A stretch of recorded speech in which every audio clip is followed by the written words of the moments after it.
Inside the Birds is back. What's going on, everybody? Geoff, Mosher, Adam, Kaplan here with another Inside the Birds because we got some big news for the Philadelphia Eagles and we must go over it because finally the long saga of the Tush Push has reached a conclusion. And I got to give the Eagles credit, Adam, because they say nobody beats Roger Goodell. The Eagles won twice. They get to keep the Tush Push, and they beat Roger Goodell at his own game. How about that? Yeah, look, it's been pretty clear the commissioner would like it out. I know the old timers in the league wanted it out. There are people in the league don't think it's a real play. That's up to them to debate it. But the bottom line is, although it was very close, the vote was very close. I'm surprised that it did get banned. I am. But as I told our Patreon people on Wednesday night, and we'll talk about it here. I'll explain it. What a friend of mine, you know who this coach is. Mm-hmm. I'll just say it's a coach from another team who he and I were texting. He swears, and I don't know how the hell it's just his opinion of being in the league a long time. He goes, look, he goes, not that I care either way, but he goes, look, I think that there are going to be more teams doing it. I'm like, why? He goes, because they see Philly. This is the guy who first brought up the competitive jealousy thing. Why is there so much anger against Philly? Because of Nick, his antics, and they didn't mention really Howie, but Howie's Howie and their success, and maybe they think they're arrogant, whatever the case may be, a little cocky. Mm-hmm. But this guy goes, listen, they're gonna come. The other teams are gonna come to a point where they go, you know what? Hell with this. If you can't beat them, join them. But we're gonna run it. We're gonna be successful at it. We're gonna do it against them. that kind of thing. Mm-hmm. So I was like, okay. I said, you know what? I'm going to start looking at this for training camp to see if you're right. You know what? I never thought of going to training camp looking for it. It never really interested me, but that's yet another thing to look for when I go to these camps. So I'm glad that the coach told you that because interestingly, I was having this conversation with Sam Finkel. We were recording an Inside the Data that will be out either today or tomorrow. And he had a lot of really interesting data on the Tush Push. So that'll be the headliner of the show along with the mailbag questions. That were really good questions. Yeah. And he had awesome answers. But we tried to put a bow on it and say, well, where does the league go from here now that it's failed to, curtail the Tush Push? And my feeling, Adam, I'm glad it was very similar. I think that the reason why the Eagles were really successful at it is, and other teams have not been, because you don't have a quarterback who can squat 600 pounds. You don't have an offensive line nearly as massive as the Eagles, but that doesn't mean you can't find an innovative way to get 1 yard. And I do think now that this thing has lived to see another year and stood the test of time, amazingly, that close NFL teams, even the ones that were against it, will probably try to find ways to similarly execute a play without having the same personnel. I don't know what that's going to look like. It might actually lead to the fullback becoming a bigger part of the game again, which it's starting to creep its way back in. I don't know, but I do agree with the sentiment from the person you talked to that there's going to be this can't beat them, join them approach. Now it may not work, but I do think teams will try to find ways to figure out a fancy way to get that push to that yard. How could you not do it? You see the success the Eagles have had. And then I know Buffalo's done it all. Sean McDermott's reasoning that they don't want it, though they ran it and did well with it, was convoluted, but that's another story for another time. The bottom line is this is the best team in football. Right. In life and business, you copy the business. How do they do it? Okay. I'm stunned that more teams aren't doing it. We'll see. Okay, but I have an answer to that. So for some teams, I would never run that play if I were the Rams, no matter how good my offensive line was. You can't have Matthew Stafford at his age and his durability issues. That's a great point. You got to be a guy who can move. Yes, but there's no reason you can't take Matthew Stafford out, put in somebody that you have either another quarterback who's big and mobile or just a person like the Packers did with Kraft as a tight end motioning. There's no reason you can't find another big dude on your team who has good enough hands to be able to take the snap and fall forward. So that's where I agree with you. And I agree with the person who spoke to that teams will find creative ways, if it's not their own quarterback who can do it, to find athletes to get on the field to be able to Taysom Hill. Taysom Hill unfortunately got hurt. He had a bad injury, but Jacoby Brissett has been a guy who's been a quarterback sneak guy. Yeah, it's a good point. Yeah, I just and then on your point, maybe some more teams add. Now, obviously, the guy can't just do that. He has to play special teams. He's got to contribute to the team. But maybe they could find another guy who can do it, because it's just ridiculous how successful the Eagles are, and not many teams are doing it. But we'll see if this guy's right. I'm now going to look for this, because when you go to training camp, I know, because every reporter has an agenda. Okay, what do I want to find out today? Who do I want to talk to? When I watch practice, what am I looking for? Because you and I would text each other. Okay, hey, could you watch this today? Because I might watch one position, you're going to watch this other position, right? Or Andrew and I would go, and he would watch one thing, or I watch another. Because sometimes you just take a position that you want to watch. But this tush push thing is fascinating, and also what I find interesting, a team that the Eagles are going against, who, by the way, is going to compete hard against them to get to the Super Bowl, the Detroit Lions. Mm-hmm. Not only did they vote not to go against it. Remember, Dan Campbell, I forgot about this. He at the owners' meetings, when he met with the media there, the round table, he said, we got to stop it. He was cool with it. Well, Kevin Stefanski was cold with it. He said it in season last year. They played the Eagles. I mean, come on. Right. It almost feels like that the old school guys have an appreciation for it. And it would, some guys, it was some of them. Yeah. It would drive those guys. I don't want to say old school, just the guys who appreciate the roughness of football and the true essence of the game are probably losing sleep because they want to stop it so badly. They don't want the NFL to be the ones to just take it away. They want to be the ones to stop it. I can see Campbell being that type of guy. Yeah.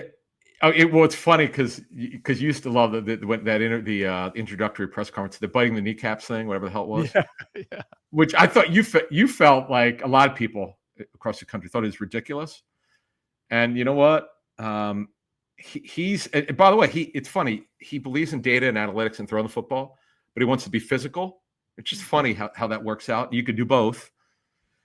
But moving this forward here, I just find it interesting that this thing didn't pass. I'm shocked, no, but I'm very surprised. We know the lobbying. We know the Packers. The Packers have led the charge against it. Mm-hmm. I know there's information out there that the league asked the Packers, but by the way, I can tell you for the fact the Packers didn't need much of a nudge. Yeah. So Mark Murphy, who was a former safety for the Redskins back in the 80s, if you remember, tall safety, who's been their president for many years. And he's been vocal about it. Brian Gutekunst, who's the GM, was against it. He's been vocal about it. So they got defeated. They didn't get it. Boy, they must be super pissed. Yo, you think? Yeah. The Packers keep. It's funny because you can make jokes. They can't beat the Eagles. Packers keep losing to the Eagles, or the Packers were so good they were the best team actually at defending the tush push, but they couldn't defend it. In the most critical moment. So let me ask you this. Yeah. When you did the Ask ITB live stream Wednesday. Oh, it was great, by the way. It was great. Good. How many people were wanted to talk to you about? I imagine it was a pretty big conversation. I think I turned over to Frank first. Frank would know. I think he's usually first because Frank's the new leadoff hitter. Yeah, it's usually the Zoom, right? It's Zoom. So for some reason he's sometimes is the first guy to sign in or whatever. It's the way that the Zoom, because it's it's a bunch of people in a square and they line them up like the Brady Bunch. It's kind of funny, So anyway, yeah. So, everyone talked about it, no doubt.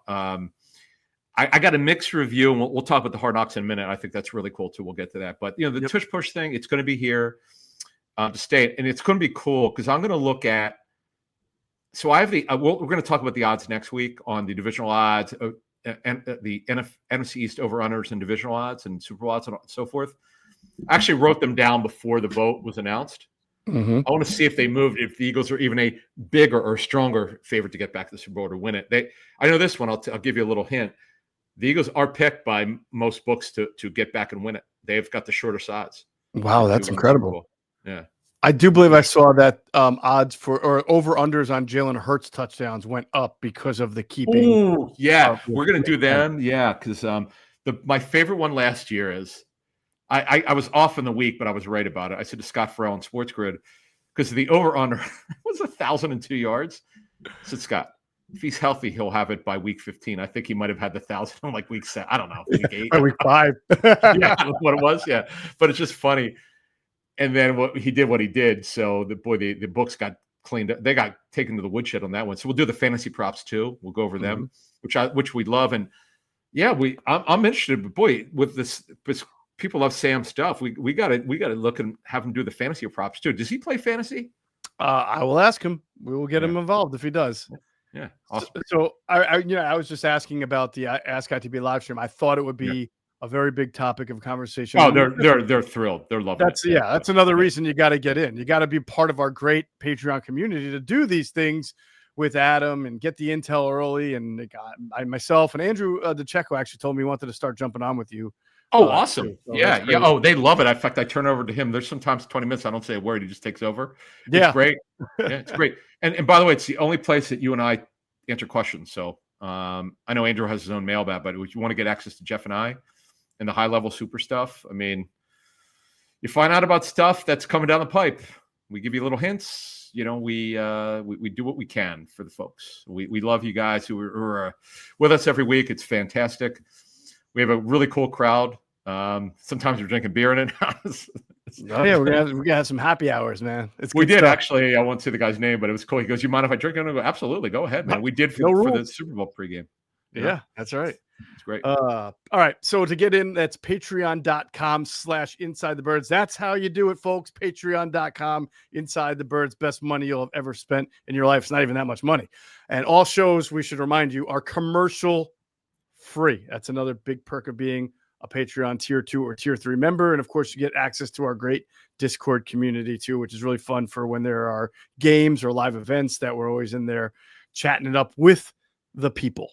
And I dropped something there last week, which is interesting. It was interesting. Yeah, I don't even think, in fact, I didn't talk about it tonight because it didn't matter at this point. But it's something that was interesting that Eagleville wise. So anyway, yes. Yeah. And by the way, before we move on, we do these chats every week, all 52 weeks. We do them all year. I haven't taken a date off from these since we started Patreon. That's right. Holidays, Christmas, New Year, Hanukkah, Easter, Passover, every week. There was it might have been for those of us who didn't go away for Thanksgiving, maybe. I think I might have done it it might have been on some holiday. I think we wound up doing an hour and a half to 2 hours one time, but we couldn't. It was so good. We kept going back and forth. It's not just a question and answer. It's more like we're at a sports bar. Yes, you're gonna ask us a lot of stuff. I'll throw it back to them. What do you guys think of this? Right. It's just super cool. It's fun. It's our community. Yep. All right. I do want to put a bow on one thing more with the Tush Push before we move on in a second. And I just want to talk about because it was only 2 votes shy. And I wonder if this is not going to be Goodell's last stand with this. If once again here's what I think might happen eventually. I don't know if it's going to get reprised again because it was defeated several times this year, but all it's going to take is one prominent player to get hurt. I think for them to rediscuss it and say, that's all they need. By the way, that's all they need. Yeah, exactly. That's all it's going to take. But it doesn't happen. If that doesn't happen, I wonder if if it's dead for a while or if it's just going to get talked about again by the end of next year. What do you think on that? I would say the only way it will not come to vote in March, it's at the next time they could potentially have a vote on it would be at the March meeting. That's the annual meeting. Is if let's say it's just the Eagles, the Bills, and just a couple other teams, and for some reason Roger doesn't feel compelled to push for this again, or if there's not a movement in the league. Again, it would surprise me, but I'm stunned that the Eagles won this one. Like this, whether it was Kelsey involved in the room, Jason was very public on his podcast about it. He told the story. He didn't want people to think like that's why he retired. Right. The way that Nick and Howie and other coaches polled people or called guys who know around the league. Howie did it during the owners' meetings leading up, like when you get there on that, like I think the people usually get there. It starts that Sunday. They get there that Friday, wherever it is with their family. But in this case, they probably were walking around. In fact, I know they were. They were talking to people, getting people on their side. I'm just kind of stunned. Like this, I want to say stunned. Surprised. Stunning would not be the right word, but surprised, yes, because everyone knew there was a movement to get this thing out of the game. And the league didn't win on this one. I don't know how the hell. And Jeffrey Lurie, by the way, read Seth Wickersham's piece at ESPN.com. It's pretty good. Seth knows a lot of owners. And Seth's really good. And the story, we don't need to get into it here on what Jeffrey said, which is kind of weird. Jeffrey says some stuff sometimes. I don't know. I don't know. And I'm a huge Jeffrey fan. I know you're basically falling over laughing. I'm laughing because the story or the tweet, if you saw it, it sort of makes you have to imagine being in the room and seeing Jeffrey say it and Troy.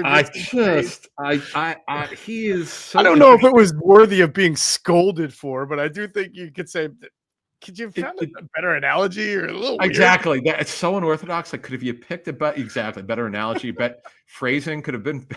Hey, they're all adults there, so probably not appropriate for that. But look, the bottom line is, by the grace of God, go I. I don't know how the heck this thing didn't pass. But good for the Eagles and the Bills, the convoluted Bills who can't make up their mind. Oh, we don't like it, but we run it. Mm-hmm. Stop it already. Anyway. Right. All right. So let's move on to the next thing that, we were probably surprised by. And that's the Eagles are going to wind up being on Hard Knocks this upcoming football season. Hard Knocks. In season Hard Knocks. Yep. In season. Well, aren't they doing away with the off-season one now? I'm not sure, but this is. I didn't even know that because the Giants one was the off-season one, right? Yeah, and I thought that would end up being such a disaster that they were going to not do that one. Well, they did for the first time ever. Last year was the AFC North one. They did Division One. This one's the NFC East.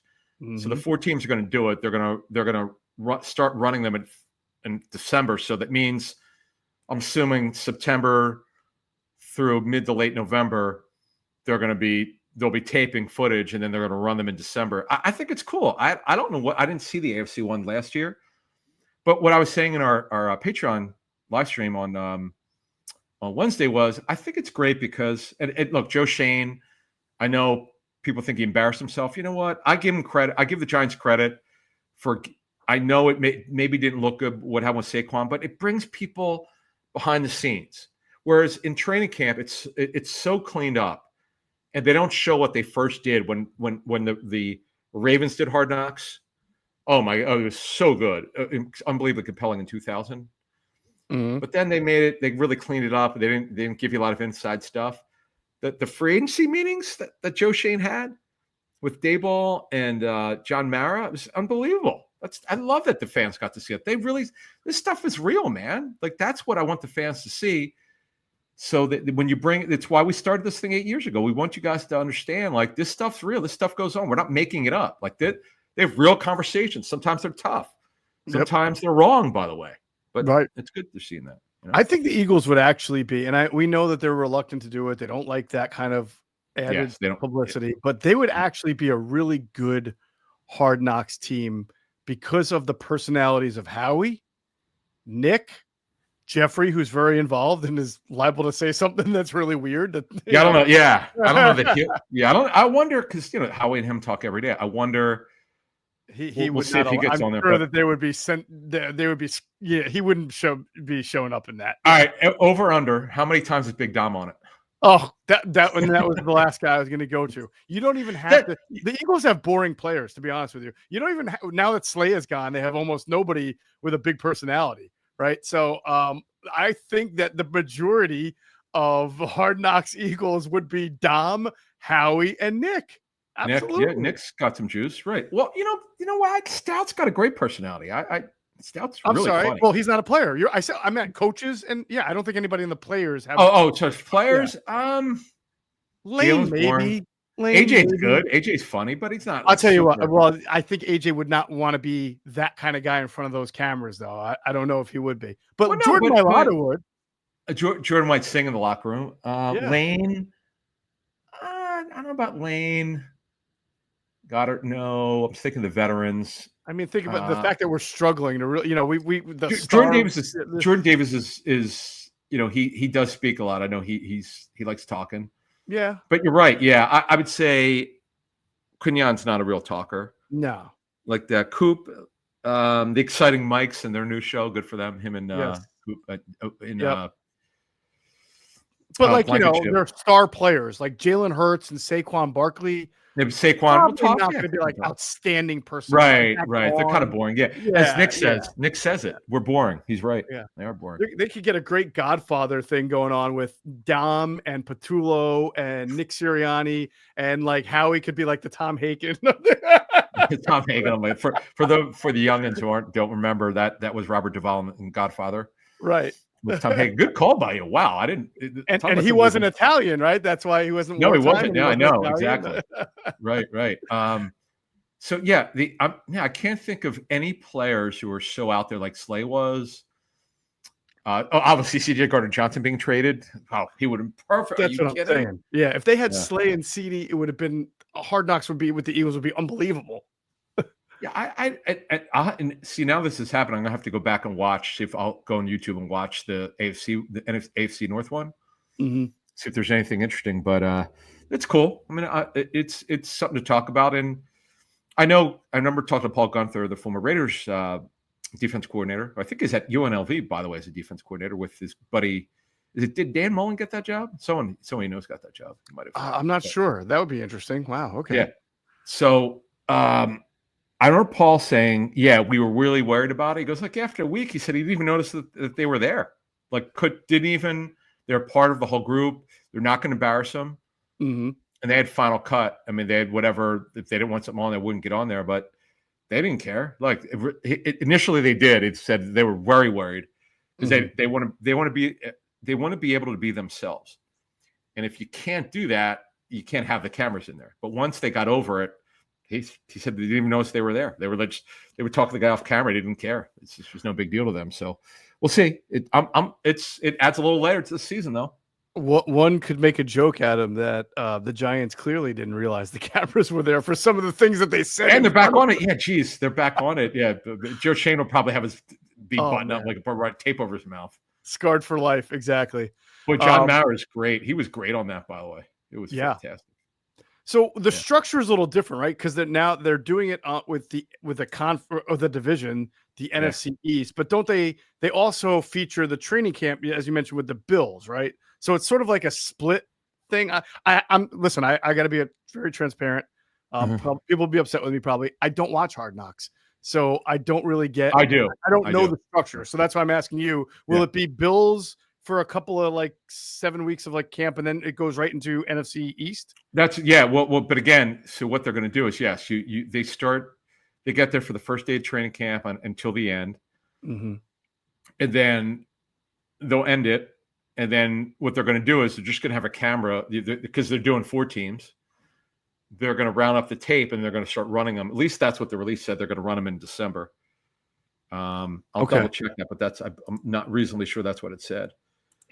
But I was talking to Mike Gill about this. He asked me on Football at 4. It sounds like by the time you start seeing some Eagles episodes, it's later in the year, and yet before they've played the Commanders. So that can't be a big storyline, you would think, Eagles versus Commanders, because that's not until the last 3 weeks of the season. Right. So here's the language. In season in the NFC East will debut in December with the Dallas Cowboys, Giants, Commanders, and reigning Super Bowl champion Eagles, following some of the most storied teams and biggest names in football, and just gave the names, blah, blah, blah, blah, blah. This will be the second edition of the division format following Hard Knocks AFC North last year, 2024. So yeah, there you go. So they're going to follow them around. September. So okay, hang on, and I'll give you the Bills one. Bills debuts August 5th, 5-part series through 2. Yeah, it's the same as always. Tuesday. Yeah, that's what I thought. Through the first week, September 4th, for leading up to the first week, and then the NFC East debuts in December. Both series will be available on HBO Max. Got it. All right, good stuff. Oh, last things before we get out of here. Just some interesting things that also came out of the owners' meetings is that flag football was the resolution to allow NFL players to participate. Which was a lock to happen. Boy, the league loves flag. The league, yeah, absolutely. Go ahead. Yeah. But Jaylen Herz is an ambassador for flag football for the Eagles, so there's a chance that he will be participating. Let's talk about that. It's gonna coincide a little bit with training camp, and they made sure that part of the resolution was that you're not taking these guys away from their respective NFL teams for too long. It's something, the wording was like reasonable time. So And I don't think you're going to see these NFL players like Justin Jefferson, who's involved. They're not going to play every second of every game. I don't think it's going to be like that, but you are going to see them participate. Yeah, so let me explain this one. So I have a involvement in flag football. I worked for the American Flag Football League for 3 years, doing play-by-play. I will tell you right now, I didn't know this. I was stunned. The professional flag players are way better than the former NFL players. Our friend Jason Avant played in it. Mm-hmm. It's because the players don't understand. They know, but they don't have the technique for flag pulling. They're not good at it. And the guy you saw, for those who follow flag, really follow it, might know Daryl Hoosh-Doucette. Daryl's part of the Fighting Cancer team, which is the best flag team in history. He's the quarterback. He looks like TJ Houshmandzadeh. Looks really a lot like him. He's a skinny guy. He's a phenomenal quarterback in it. Doesn't have the greatest arm, has enough, but he's so quick and fast, and he's pretty outspoken about it. He's given his opinion on. You could read his quotes if you do a search, but he's a great quarterback at it. He's got the movement for it. He knows how to move, when to stay in the pocket. It's a very nuanced game. It's not easy. For calling those games for 3 years, I didn't know that going in. There's a technique to it. Actually, that's where I met the late Tony Siragusa. Tony and I did a play-by-play. Well, he was the color man for me. Michael Griffin, the former safety for the Titans, did it with me. Mm-hmm. I'm trying to think of the other NFL guys who did it, but that's where I met Danny Werfel, who was a quarterback in it. It's not easy, man. It's not easy to do it. So to move us along here, don't think because NFL players are going to be it, they're going to be great at it. You just can't feel like you're going to run around. Oh, Michael Vick, duh. Vick did it. In fact, Vick did it. He not only was he a quarterback, he played receiver in it. Mm-hmm. He still had some jets. Well, the arm, he obviously hasn't lost anything with that thing. Yep. Former Eagle Brandon Boykin was a part of that, I believe, as well. I don't remember. Oh, T.O. was in the first year. I wasn't involved in it then. Oh, right. T.O. was doing it. Yep. Bob Papa was the first play-by-play voice. I took over for him when he stopped doing it. But I'm telling you, it's really fun. When the rules are good, and I'm going to leave you with this. Two things. When the rules are good, it's great to watch. It's unbelievably exciting to watch. When you could go to, if you really want to learn about it, go to YouTube, search American Flag Football League, or I think it's AFL maybe, something like that. AFFL. Yes. And it's one of our calls got, I think, on SportsCenter, because some of the plays were just ridiculous. The athleticism. Oh, sure. But the thing that the NFLPA is going to have to do, the players are going to have protection if they get hurt. Mm-hmm. That's the one thing.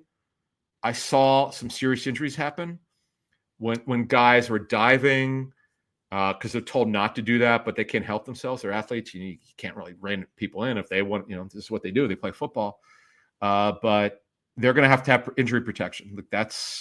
It's in the resolution that I read it. The resolution said that every team who has a player participating will get a salary cap benefit if there's injury, and then also some kind of insurance policy for that player. And then likewise, part of the resolution that passed was that every flag football team that has an NFL player participating on it has to have minimum standard NFL medical and training personnel on hand to be able to address it. So they thought about this from every single angle. That's good because it's super competitive. Guys take it seriously because if you're an NFL player, you're doing it. I mean, you're doing it because you're curious about it. I can't wait to see which players do it. It's 2028, right? I think that's 2028. Correct. Yeah, I'm looking forward to this, man. It's pretty interesting. Yeah, it'll be fun. And if you want more about the resolution and all the things that are involved with it, I wrote about it on phillyvoice.com. Nice. You can find it in the sports. Yeah, there were a lot of different things. Again, one of it was making sure that these teams, flag football teams, are not taking NFL players away for an unreasonable amount of time. Only one player, I believe, is allowed per team. They're making it. You have to. Part of the resolution is if a player is from a different country and wants to represent that country, that's not the United States, they have to permit that to be and allow that to happen. So there's a lot of interesting stipulations in this resolution. By the way, it is a huge sport, I believe, in Mexico. I remember in the American Flag Football League, we had a player from Mexico.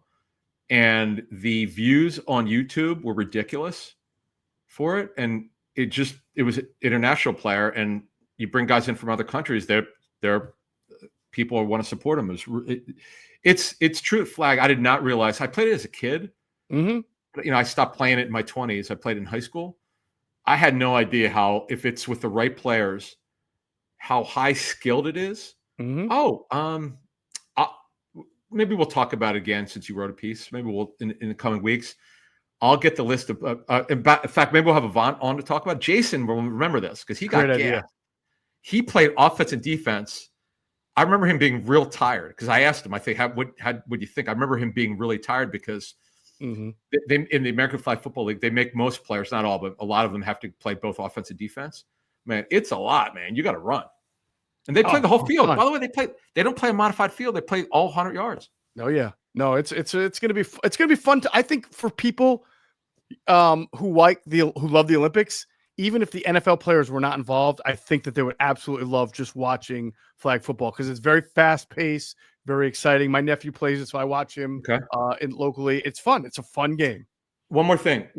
Now you brought this up, I'm going to go get Jeff Lewis, the owner and founder of the American Flag Football League. Is a friend of mine. I'll get him on. We'll just do a regular show. Sure. Let people. He knows his rules. He's got great rules for extra points, which I think he came up with it on his own. So we'll do that. Yeah, this is cool, man. So very good. All right, great stuff. We will do more on this down the road. It'll be a fun subject to do. That's going to do it for this edition of Inside the Birds, the leading podcast in Eagles Intel. And as always, we thank you for flying with us inside the bird.